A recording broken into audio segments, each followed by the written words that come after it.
You gonna open this up? All right, hey guys, how's it going? Go see Rich Shooter. And we are going to be installing a new transmission brace today on the Jeep.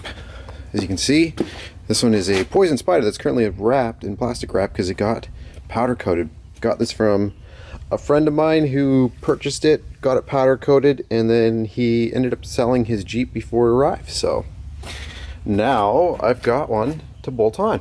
It's for a JK, so it'll work really good. I'm gonna go grab the tools, show you what you need. As you can see, if we get underneath here, this is your old tranny brace. Lots of holes, lots of everything just to keep it light, to try and give you better gas mileage, which is what you don't want. So you'll see these number 18 bolts here. 1, 2, 3, and let's see if the lighting comes back, 4. Then this plate comes out. So be careful when you are doing it. You don't want it to come down and hit you in the face.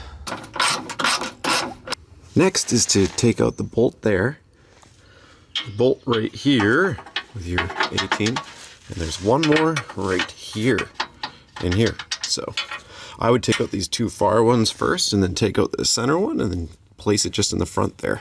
After we have that rear skid plate off and that front skid plate off, all I've done is I've braced this with this jack right here, which is just a jack stand at the moment, and you don't need to do this quite yet. See, right here is one bolt in here, one bolt in here, and one bolt in here.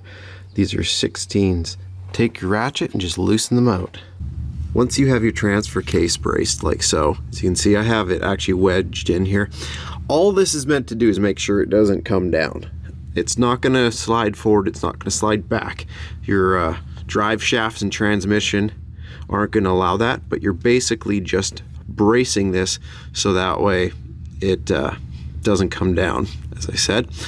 And once we've done that, next thing you're going to do is you'll see 18 on the end, and then just, no, I'm going to have to hold that up against the frame, but as you loosen, it's going to back out and go against here. Once we go to the other side, put it in like this, just off of here, so it braces up against that skid, and then loosen it out. Once you have the nut off this side, I left the bolt in, go to this side, and then put your ratchet in from this side instead, and now loosen that. Now, quickly smack out these two now that we have the nuts off both sides.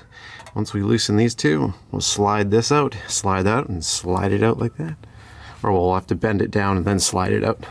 These two bolts are out. These two are out. This is now sitting freely. If you pull down on it, you can see it move, and the transmission and the transfer case are not. That's a good sign. See, all this was up here. I grabbed it with my fingers, pulled it down, and then now you're just gonna grab, and you might have to go to the other side and wiggle it out, but keep the screws out and get it. Just wiggle like this. I can see it coming on the other side. I'm gonna get my other hand ready though, because when this baby drops, you don't want to drop it on the concrete and chipping your concrete. So grab it, wiggle it in, and then you'll probably have to go to the far side and press as you wiggle. So that way, just grab it with both hands, wiggle till it slides into here. Once you get that first bolt in, we're gonna come over here and we're gonna just either do this or grab yourself a rubber mallet and smack it with a rubber mallet till it sits in there. Like so. The lady toe pry bars.